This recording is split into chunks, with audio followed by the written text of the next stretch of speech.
உலகெங்கும் உள்ள இஸ்லாமியர்கள் நோன்பு பெருநாள் கொண்டாட்டத்தில் தக்பீர் முழங்க ஆற தழுவி பெருநாள் வாழ்த்து. ஈத் முபாரக். மத்திய கிழக்கு மற்றும் ஐரோப்பிய நாடுகளில் உள்ள இஸ்லாமியர்கள் இன்று நோன்பு பெருநாள் கொண்டாட்டத்தில் ஈடுபட்டுள்ளனர். ரமலான் மாதம் முழுவதும் இறைவனுக்காக நோன்பு நோற்ற பின் ஷவ்வால் மாதம் தலைப்பிறை பார்த்த பிறகு கொண்டாடப்படும் பெருநாளே ஈகை திருநாளாகும்.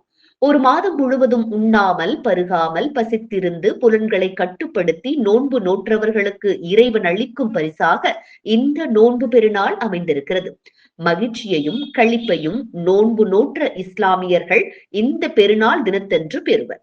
அதிகாலையில் எழுந்து குளித்து புத்தாடை அணிந்து நறுமணம் பூசி காலையில் பெருநாள் தொழுகையிலும் குத்பா பிரசங்கத்திலும் இஸ்லாமியர்கள் கலந்து கொள்வார்கள். திடலில் தொழுவது சிறந்தது. பெருநாள் தொழுகைக்கு செல்ல முன்னர் பேரித்தம் பழம் போன்ற ஏதேனும் உணவை உட்கொண்டு விட்டு செல்வது நபி வழி. தக்பீர் முழங்க பெருநாள் தொழுகையில் இஸ்லாமியர்கள் உற்சாகமாக ஈடுபடுவார்கள். நோன்பு பெருநாளே ஏழை பணக்காரன் என்ற வேறுபாடின்றி அனைவரும் கொண்டாட வேண்டும் என்பதற்காக இஸ்லாம் செய்திருக்கும் ஏற்பாடுதான் சதக்கத்துல் ஃபித்ர் என்னும் நோன்பு பெருநாள் தர்மமாகும். ஏழைகள் மகிழ்வுடன் பெருநாளை கொண்டாடவும் நோன்பின் போது ஏற்படும் சிறு தவறுகளுக்கு பரிகாரமாகவும் சதக்கத்துல் ஃபித்ருவை நோன்பு பெருநாள் தொழுகைக்கு முன்பு வழங்குவார்கள். பெருநாள் தினத்தன்று உற்றார் உறவினர்கள் நண்பர்கள் சிறியோர் பெரியோர் என அனைவரும் ஆறத் தழுவி பெருநாள் வாழ்த்தை பரிமாறிக்கொள்வார்கள். குடும்பத்தாருடன் உறவை புதுப்பித்துக் கொள்வதையும் உறவினர்களுடன் மகிழ்வாக இருப்பதையும் இந்த ஈத் பெருநாள் வழிவகுக்கிறது.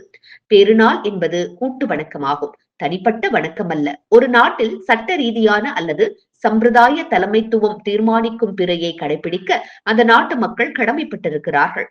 தனித்து பெருநாள் கொண்டாடுவது நகரங்களில் கிராமங்களில் குடும்பங்களில் அனாவசியமான பிளவை ஏற்படுத்தக்கூடும்.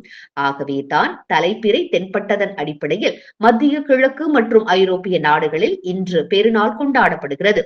ஆஸ்திரேலியா, நியூசிலாந்து, அல்ஜீரியா, மொராக்கோ உள்ளிட்ட நாடுகள் நோன்பு பெருநாள் திங்கட்கிழமை என அறிவிக்கப்பட்டுள்ளது.